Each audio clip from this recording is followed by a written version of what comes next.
실연을 당한 후 극심한 우울증을 겪고 있습니다.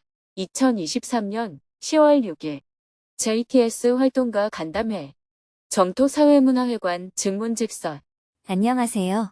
오늘은 코로나 팬데믹 이후 처음으로 서울 정토사회문화회관에서 오프라인 증문즉설 강연을 하는 날입니다. 스님은 새벽 4시에 두북 수련원을 출발하여 서울로 향했습니다. 차로 4시간 달려서 아침 8시에 서울 정토회관에 도착했습니다. 고속도로 위를 달리는 동안 창밖으로 해가 떴습니다. 아침 식사를 한 후 업무를 보다가 오전 10시에 금요 증문즉설 생방송을 시작했습니다. 오늘은 한 달에 한 번 해외에 거주하는 분들과 주간반 시청자들을 위해 오전에 생방송을 하는 날입니다. 온라인 금요 증문즉설.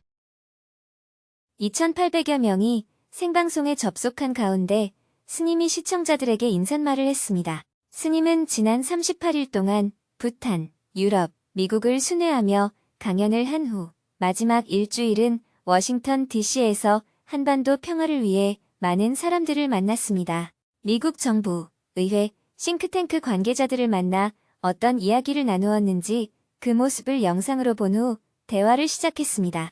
2시간 동안 4명이 질문을 하고 스님과 대화를 나누었습니다. 제가 2주 정도 편지 한 장 써놓고 여행을 다녀왔더니 남편이 그 이유 때문에 우울하고 잠이 안 온다고 호소합니다. 그게 정말 저 때문인가요? 아빠가 얼마 전 갑자기 돌아가셨는데 생전에 시신 기증을 신청해 놓으셔서 대학병원에 시신이 있습니다. 제사 날짜는 어떻게 하는 게 좋은가요? 초등학교 2학년인 아이가 ADHD를 가지고 있는데 시간이 갈수록 아이를 보면 화가 나고 죄책감에 사로잡혀 하루하루가 우울하기만 합니다. 어떡하죠? 선하고 마음이 따뜻한 스님들이 오히려 자식을 많이 남겨서 특정 형질을 널리 퍼뜨려야 하는 것이 아닐까요? 왜 불교에서는 스님들이 자식을 남기지 못하게 하나요? 대화를 마친 후 마지막으로 스님이 정리 말씀을 해주었습니다. 누구나 생각을 잘못할 수가 있습니다. 잘못 생각한 것은 바로잡으면 됩니다. 그런데 우리는 상대방과 내가 서로 다른 것에 대해 나를 기준으로 상대방이 틀렸다 하는 관점을 가집니다. 그리고 상대방 역시 내가 옳고 너는 틀렸다 하는 관점을 가집니다. 그래서 갈등이 생기고 스트레스를 받는 것입니다. 갈등을 극복하려면 옳다 그르다 하는 관점으로 보면 안 되고 저 사람 입장에서는 저럴 수도 있겠구나 하고 이해해야 합니다. 갈등을 극복하는 방법. 아이 입장에서는 그럴 수도 있겠구나. 아이 입장에서는 텔레비전을 보고 싶어 하겠구나. 아이 입장에서는 게임을 하고 싶겠구나. 이렇게 이해를 하면 내가 화가 안 납니다. 공부를 안 하고 계속 게임만 하는 것이 나중에 아이의 인생에 문제를 일으킬 것 같아 걱정된다면 화가 나 있는 상태에서 야단을 치는 것이 아니라 대화를 해야 합니다. 야단을 치거나 체벌을 한다고 해서 아이가 말을 듣지는 않습니다. 야단을 치면 그 자리에서 안 할 뿐이지 방에 들어가서 자버린다든지 숨어서 게임을 하게 되는 겁니다. 충분히 대화를 해봐도 도저히 개선되기가 어려운 것이 있습니다. 그런 경우에도 내가 보는 데서 아이들이 무엇이든 하도록 해야 사고를 미연에 방지할 수 있습니다. 그런데 여러분들은 항상 자기식대로 하려고 하기 때문에 아이와 항상 싸우게 되는 겁니다. 말로는 아이를 위해서라고 하지만 실제로는 아이와 싸우는 것이죠.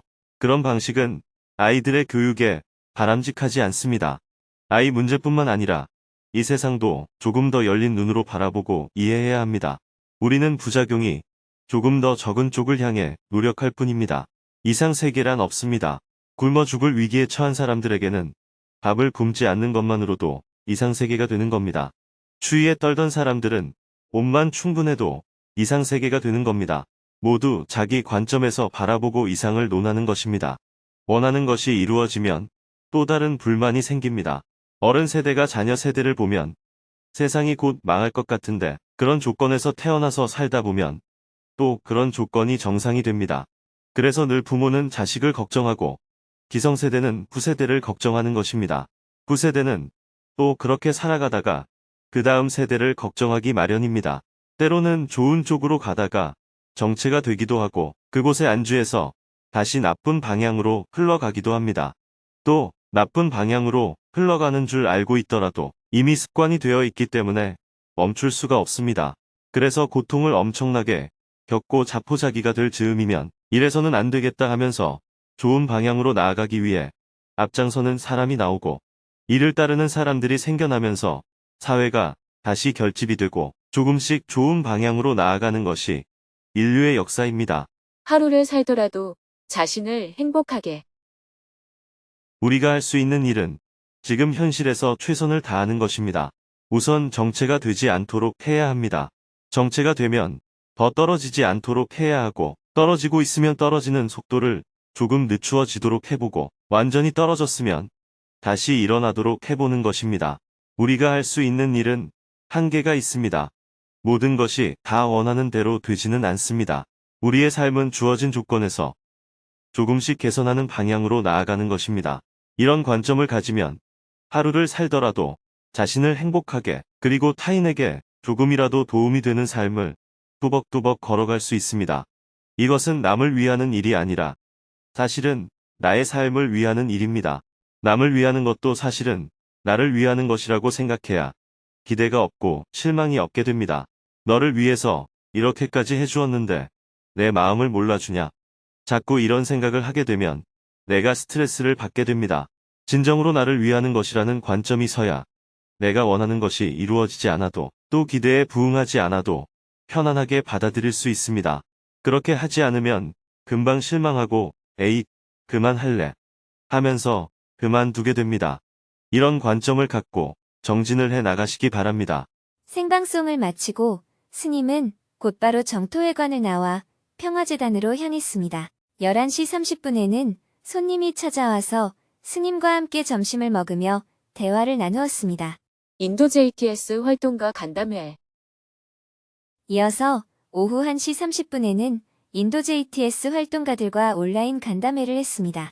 인도 JTS의 학교, 유치원, 마을개발 등 각 파트를 책임지고 있는 인도인 스태프들이 모두 화상회의 방에 입장한 가운데 간담회를 시작했습니다. 먼저 스님이 인사말을 했습니다. 지난 한 달간 스님의 근황을 나누고 무더운 여름을 보낸 인도인 스태프들의 노고를 격려했습니다. 무더운 여름을 지낸다고 수고들 많았습니다. 인도에서는 모내기를 할 만큼 비가 충분히 왔는지 모르겠네요. 아삼주에 가서 학교 짓는 일을 하느라 수고하신 두 분께 감사드립니다. 그리고 상카시아에 있는 활동가들도 뭄바이에 답사를 하고 오느라 수고하셨습니다. 지금 인도에서는 모내기를 몇 % 했나요?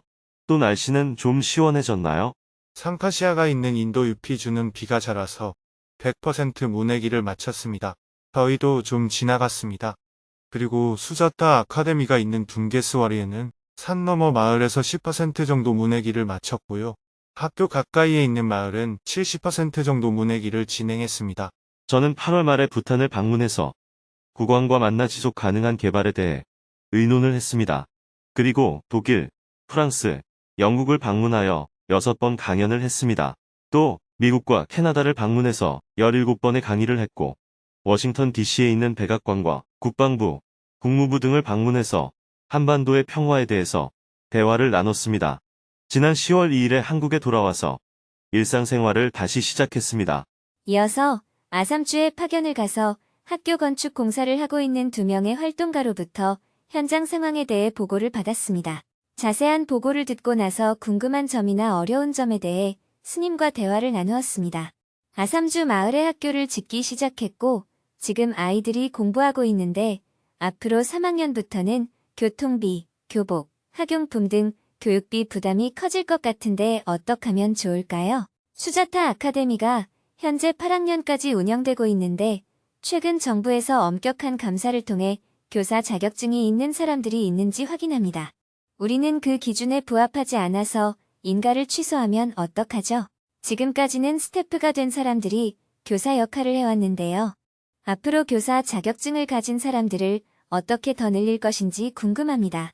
교사 자격증을 가진 사람을 확보하려면 교육비가 많이 들고 4년 교육 과정이 필요합니다.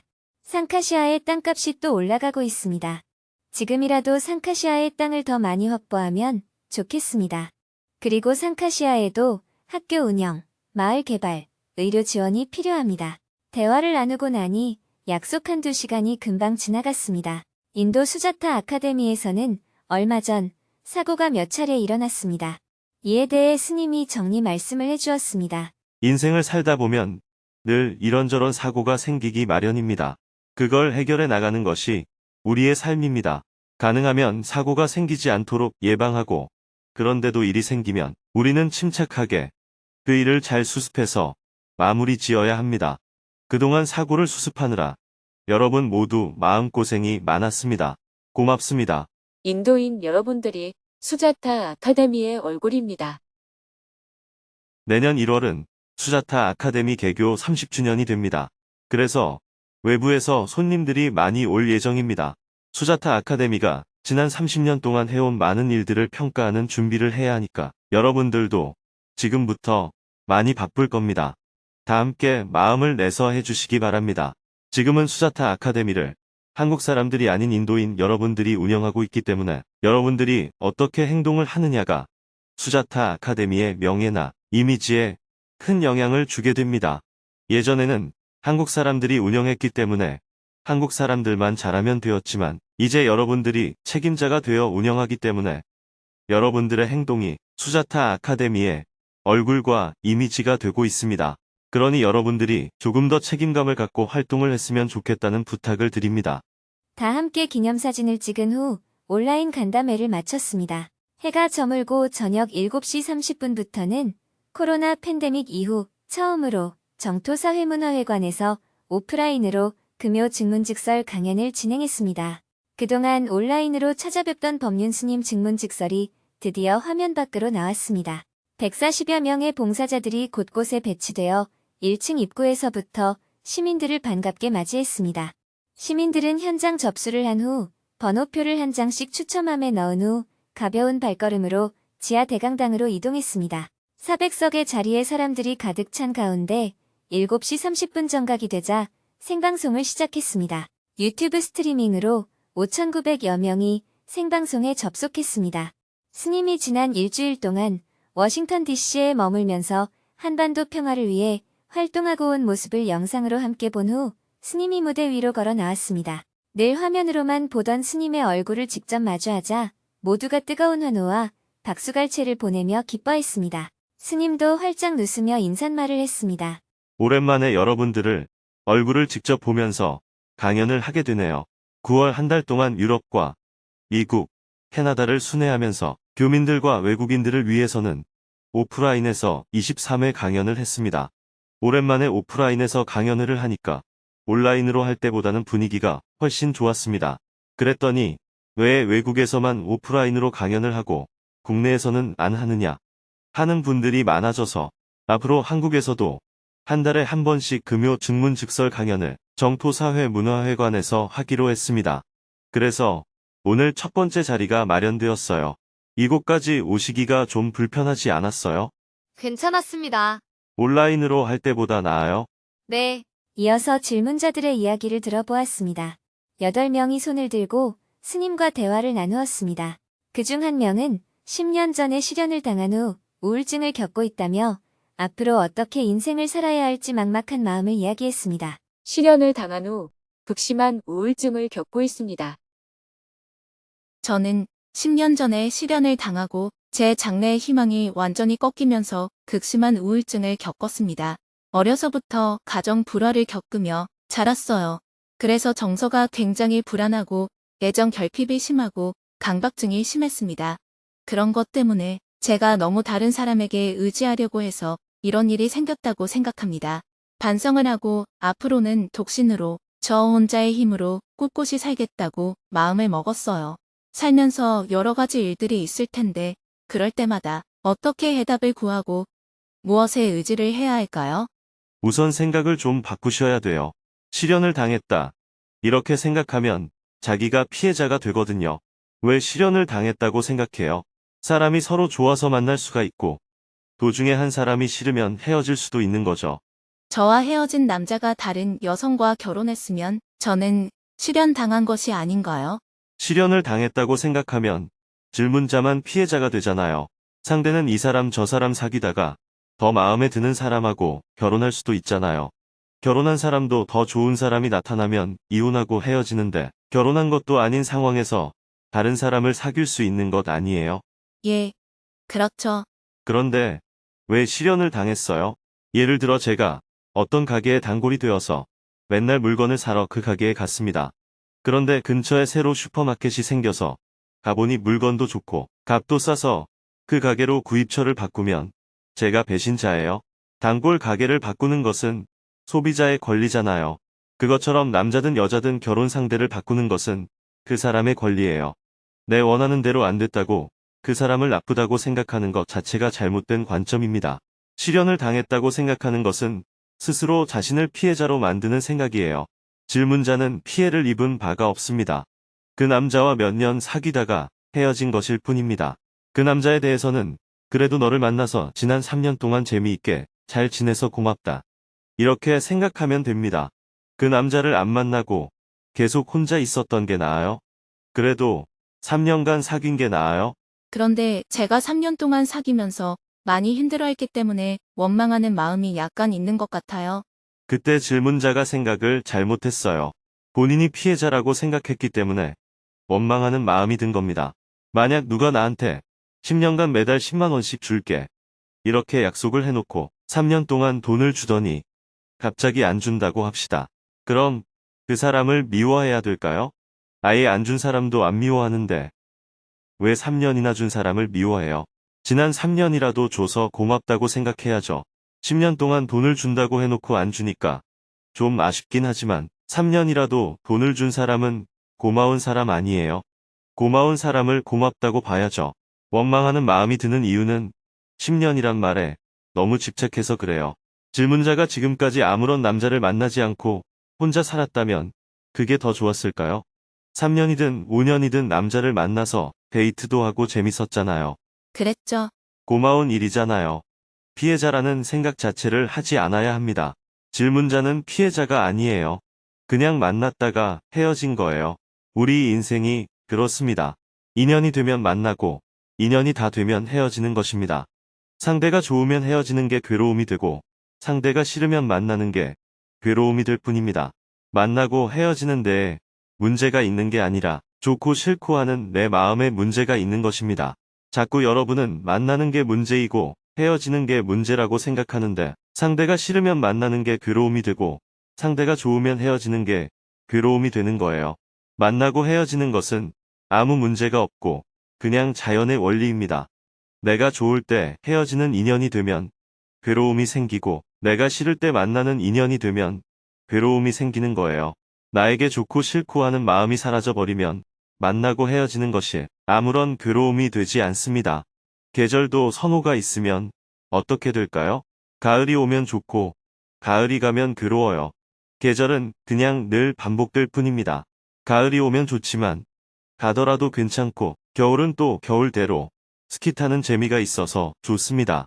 봄은 꽃 보는 재미가 있고 여름은 수영하는 재미가 있고 가을은 단풍 보는 재미가 있습니다. 이렇게 생각하면 1년 내내 행복하게 살 수 있어요.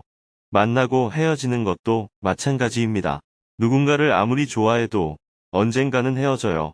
살아서 헤어지기도 하고 죽어서 헤어지기도 합니다. 다만 한 달 만에 헤어졌냐, 1년 만에 헤어졌냐, 10년 만에 헤어졌냐 이렇게 시기만 차이가 날 뿐이에요. 나무에 돋아난 잎은 언젠가는 떨어집니다. 벌레가 먹거나 누가 따서 일찍 떨어지는 잎도 있어요. 그러나 가을이 되면 다 떨어집니다. 꼭 가을에 떨어져야 좋은 일일까요? 먼저 떨어진다고 자연 전체에서 봤을 때 그게 뭐 큰 대수겠어요? 사람도 마찬가지예요. 어떤 사람은 60에 죽고 어떤 사람은 70에 죽고 90에 죽습니다. 이것은 하나의 현상이에요. 그런데 오래 사는 것에 집착을 하면 괴로움이 생깁니다. 헤어진 남자친구에 대해서도 이렇게 생각해 보세요. 너를 안 만났으면 혼자서 외롭게 살 뻔했는데 그래도 너를 만나서 몇 년 동안 재밌었다. 좀 더 만나면 좋겠지만 또 인연이 끝나서 가는 걸 어떡하겠어요?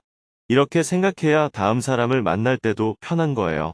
이별이 트라우마가 되고 내가 피해자가 되면 다른 사람을 만나고 싶어도 겁이 납니다. 이 인간이 또 몇 년 있다가 날 배신하고 가지 않겠나 하고 내내 의심하느라 못 만나는 거예요. 이걸 탁 놓아버려야 만나기도 쉽고 헤어지기도 쉽습니다. 너는 내 옆에 한 달 있다 가든지 1년 있다 가든지 너 좋을 대로 해라. 이렇게 딱 놔둬야 돼요. 그러면 사람을 만나는 게 쉬워집니다. 그리고 질문자가 어릴 때 피해를 입어서 그렇다고 설명하는 것은 학자들이나 분석하는 거예요. 본인이 힘들다고 하면 학자들이 대화를 해보고 당신 어릴 때 피해를 입어서 이러이러하다 라고 하는 거지요. 내가 키가 작다면 그걸 지금 어떡하겠어요? 학자들은 키 작은 사람을 보고 키가 작은 이유는 어릴 때 영양이 부족했거나 유전적 요인이다 라고 분석합니다. 저는 작으면 작은 대로, 검으면 검은 대로, 여자면 여자인 대로, 그냥 주어진 대로 삽니다. 질문자가 힘들다고 말을 하니까 전문가들이 질문자와 대화를 해보고 당신이 어릴 때 어떤 피해를 입어서 현재 정신적으로 힘든 것이다 라고 나름대로 분석을 한 거예요. 만약 학자들이 키가 작은 이유에 대해 분석해 본다면 키가 작은 것은 어릴 때 영양이 부족했거나 유전적인 요인 때문이다 라고 할 것입니다. 그런데 키가 작은 것을 지금에 와서 어떻게 하겠어요? 키, 피부색, 성별과 같이 타고난 요소에 대해 불평한다면 괴로울 수밖에 없습니다. 질문자도 나는 어릴 때 가정불화로 우울증이 생겨서 괴롭다라는 생각을 하지 않으면 좋겠습니다. 그 대신 나에게는 약간의 트라우마가 있다. 앞으로 어떤 문제가 생길 때 무조건 상대방을 탓할 게 아니라 나에게 병이 있는 것을 감안해서 살아야겠다 라고 생각해 보세요. 질문자에게 이미 주어진 조건을 긍정적으로 받아들이고 그 조건에 맞게 생활하면 됩니다. 어떤 일이든 단정 짓지 않고 열린 마음으로 살면 좋겠습니다. 나는 혼자 살겠다라고 결정했는데 마음에 드는 사람이 나타나면 고민이 됩니다. 나는 누군가와 같이 살겠다라고 결정했는데 같이 살 사람이 안 나타나면 또 고민이 됩니다. 그냥 자연스럽게 살다가 누군가 만날 수 있으면 만나고 아니면 혼자 살면 됩니다. 나는 90세까지는 살 것이다 라고 결정했는데 80세에 죽으면 억울한 마음이 들지 않겠어요? 반면에 나는 80세까지만 살다가 죽겠다라고 정해놓았는데 80세 이상까지 살게 되면 왜 아직까지 안 죽나? 하고 불평합니다. 몇 살이든 사는 데까지 그냥 사는 거예요. 어떤 일이든 미리 정해놓고 자신을 괴롭히지 마세요. 저는 가족이나 친구에게 진심으로 정성을 다하면 돌려받을 수 있을 것이라고 생각했는데 그렇지 않았습니다. 그건 장사잖아요. 내가 너에게 이만큼 했으니까 너도 이만큼은 해야 한다는 생각은 내가 물건을 만들어 팔면 얼마의 이익을 얻을 것이다라는 생각과 같은 맥락입니다. 질문자는 지금 인간관계를 장사로 계산하기 때문에 손해나는 장사를 계속하고 있다는 생각이 드는 것입니다. 저는 인간관계를 장사로 생각하지 않기 때문에 누구를 만나도 손해라는 생각을 하지 않습니다. 이 사람은 이렇고 저 사람은 저렇구나라고 생각할 뿐입니다. 질문자도 인간관계에서 계산은 그만하고 그냥 편하게 사세요. 저는 착해야 한다는 강박증이 심해서인지 인간관계에서 열심히 노력하는데 보고 취급을 당하게 되는 것 같습니다. 착하게 사는 것은 좋은 일입니다. 착하게 살 수 있으면 그렇게 살면 됩니다. 하지만 착해야 한다는 생각에 너무 신경 쓰지 말고 질문자 편한 대로 살면 됩니다. 다만 하지 말아야 할 5가지가 있습니다. 첫째, 남을 해치지 마라. 둘째, 남에게 손해 끼치지 마라. 셋째, 남을 성적으로 괴롭히지 마라. 넷째, 욕설이나 사기를 쳐서 남을 괴롭히지 마라. 다섯째, 술이나 마약 등의 중독성 물질을 먹고 남을 괴롭히지 마라. 이 5가지 이외에는 이것저것 따질 필요는 없습니다. 알겠습니다. 감사합니다. 계속해서 질문들이 이어졌습니다. 저는 아침에 일어나자마자 1년 동안 삼배를 했습니다.